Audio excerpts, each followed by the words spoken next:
skirt and walked back into the light with her hand resting against the wall for support, looking dizzy, though whether it was from the double teaming or having too much liquor, Beast didn't know.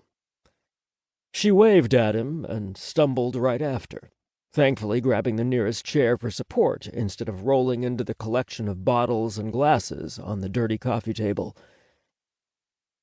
A heavy hand landed on Beast's skin so abruptly he barely kept himself from wincing as the mangled nerves of his scarred shoulder cried out in alarm. He knew who it was before his father even spoke. King's fly was still open, which made Beast immediately look up into the handsome face that always reminded him of his own long-lost good looks. He used to be a mirror image of his father. Too bad good genes stood no chance against fire. Looking into King's masculine, ageless features was a daily reminder of what could have been if Beast hadn't been disfigured in an accident 12 years ago.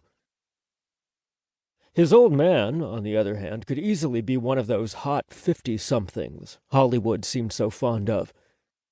His hair and beard still a golden shade of blonde. Lips pink and plump as a young man's, and his body buzzed with vitality despite all the violence, alcohol, and sleepless nights it had been subjected to all of King's life. "Got laid yet?" King asked, presenting Beast with 2 rows of perfectly white teeth. "I am gonna ask you every day until it happens," he said, digging his fingers into Beast's aching flesh until he struggled not to flinch from the warning sensation his damaged nerves were sending his brain. But Beast couldn't show weakness, not this long after the accident had left his body a minefield of pain. Yet another reason why casually fucking someone during a party seemed more alarming than exciting. What if they touched Beast too firmly and made him cry out? What if they started talking about the president's son being a weakling who squeals in pain when he's being touched? The club was the only family Beast had, his only reason to be.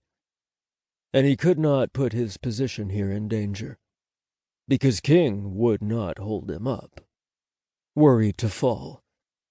"Just relaxing," Beast said in the end, cooling his neck with the empty bottle. King's mouth stretched into a wider smile, and he slapped Beast's back. "Only your dick's relaxed, am I right?" Beast forced himself to smile, and his gaze trailed over the cluster of sofas and chairs the party spun around.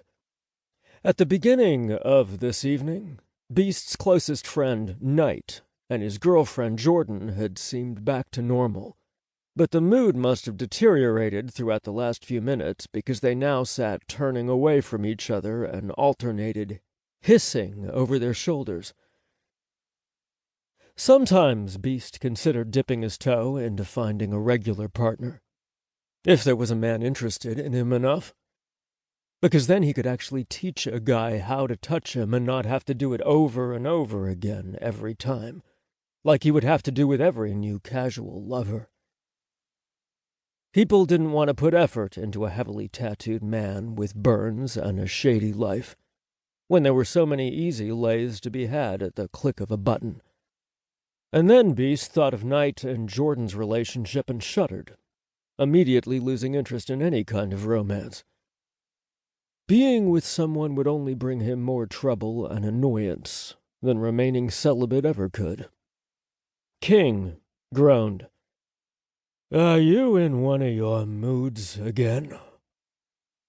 "My moods?" Beast asked, as if he didn't know what his father meant. King was the kind of guy who believed not smiling all the time made you sulky. And Beast was just fine. He felt completely normal.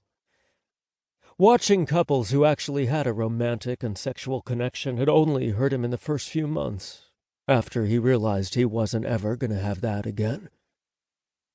He was thick-skinned now, and he had the scars to prove it.